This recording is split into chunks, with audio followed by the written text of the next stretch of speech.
Creating a Google Meet link is simple and allows you to set up virtual meetings or video conferences. Here's a concise guide. Access Google Meet. Go to the Google Meet website or open the Google Meet app on your mobile device. Sign in. Sign into your Google account. If you don't have one, you can create it for free. Start a meeting. On the Meet homepage, click the Join or Start a Meeting button to start a new meeting.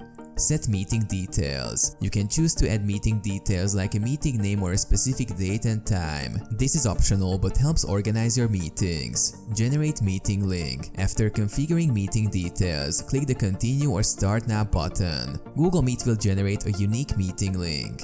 Share the link. You can copy the meeting link by clicking the Copy Joining Info button. Share the link with participants through email, messaging apps, or calendar invitations. Start the meeting. At the scheduled time, click the meeting link or enter the meeting code to join. As the host, you will have control over the meeting, including admitting participants and managing settings. Additional options. During the meeting, you can use additional options like screen sharing, chat, and participant management from the meeting controls. End the meeting. When the meeting is finished, click the End Meeting button to disconnect all participants.